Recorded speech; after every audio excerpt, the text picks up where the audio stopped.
Hello students, welcome to 1+1 channel.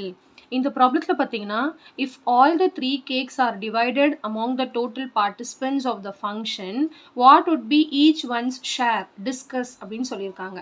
அதாவது 3 cake இருக்கு. அதுல வந்து எல்லா வர கெஸ்ட் எல்லாருக்குமே ஷேர் பண்றதா இருந்தா ஒருத்தரும் எவ்வளவு ஷேர் கிடைக்கும்னு கேக்குறாங்க. So first வந்து நம்ம total participants, அதாவது இந்த question வந்து இந்த ஸ்டோரியோட கண்டினியூஷன். இந்த புக்குக்கு முன்னாடி வந்து ஃபர்ஸ்ட் ஒரு ஸ்டோரி கொடுத்துருக்காங்க, அதோட கண்டினியூஷன். இங்கே வந்து நம்பர் ஆஃப் பர்சன்ஸ் வந்து எவ்வளோ பேர் பார்ட்டிக்கு வந்திருக்காங்க, ஃபங்க்ஷனுக்கு வந்திருக்காங்கன்னு பார்த்தீங்கன்னா 1 2 3 4 5 6 7 8 9. ஸோ இப்போ அந்த 3 கேக்கை நம்ம வந்து 9 மெம்பர்ஸ்க்கு ஷேர் பண்ணணும். So total number of participants,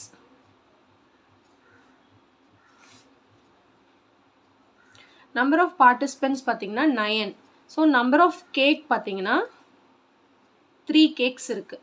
so இப்போ 9 பேர் இருக்காங்க. 3 கேக்கை நான் 9 பேருக்கு கொடுக்கணும். அப்போ என்ன அர்த்தம்னா ஒரு கேக்கையும் 3 பங்காக நான் பிரிக்கணும். ஒரு கேக்கையும் 3 பங்காக பிரிச்சுட்டா ஒரு கேக்கு அப்படியே ஒரு 3 பேருக்கு, அடுத்த கேக்கு 3 பேருக்கு, அடுத்த கேக்கு இன்னொரு 3 பேருக்கு கொடுத்துடலாம். ஸோ நான் இப்போ என்ன பண்ணுறேன்னா ஃபஸ்ட்டு ஒரு number of division in each cake. So, each cake should be divided into 3 parts.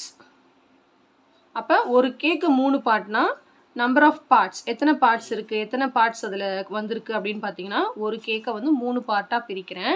அப்போ மொத்தம் 3 கேக் இருக்குது. அப்போ 9 பார்ட் வந்துச்சு. அப்போ ஒருத்தருக்கும் ஒரு பீஸ் கொடுத்துடலாம். சரிங்களா? ஒரு கேக்கை வந்து 3 பீஸாக பிரிக்கிறேன். அப்போ 3 கேக்கில் 9 பீஸ் வரும். அப்போ ஒருத்தருக்கும் each one part of cake, each one get is equal to 1/9 of the total cake. total cake னு எழுதணும். வெறும் 1/9 போட்டிங்கன்னா ஒரு கேக்கில் ஒரு கேக்குன்னு ஆயிரும் அது. சரிங்களா? இப்போ மொத்தம் 9 பீசஸ் இருக்குது. அந்த 9 பீசஸ்லேருந்தே ஒரு பீஸையாக நான் ஒருத்தருக்கும் கொடுக்குறேன். இல்லைனா இதோட ஆன்சர் வந்து 1/3ன்னு கூட எழுதலாம். 1/3 எப்படி வரும்னா அப்போ வந்து இந்த டோட்டல் கேக் வராது. 1/3 இன் ஈச் கேக். ஒரு கேக்லேயும் ஒரு பார்ட்டு தரேன் அப்படின்னு அர்த்தம். சரிங்களா? 1/9 எழுதலாம், 1/3. 1/9 எழுதுனீங்கன்னா டோட்டல் கேக்னு எழுதணும், 1/3ன்னு எழுதுனா ஈச் கேக்னு எழுதணும். சரிங்களா? ஸோ ரொம்ப சிம்பிள் கான்செப்ட் தான் இது. வந்து அந்த முன்னாடி உள்ள ஸ்டோரியோட கண்டினியூஷன். அது படித்தா தான் நம்மளுக்கு இந்த 9 பார்ட்டிசிபென்ட்ஸ் கிடைக்கும். 9 பேர் இருக்காங்க, 3 கேக் இருக்குது, எல்லாருக்கும் ஈக்குவலாக ஷேர் பண்ணணும், எல்லாருக்கும் எத்தனை கிடைக்கும்னு கேட்குறாங்க. ஸோ ஒரு கேக்கை நான் 3 பார்ட்டாக பிரிக்கிறேன். அப்போ 9 பீஸ் வந்துடும். அப்போ 9 பீஸ்னால் ஒருத்தருக்கும் ஒரு பீஸ் கொடுத்துருவோம் 9 பேருக்கு. அவ்வளோதான். சரிங்களா?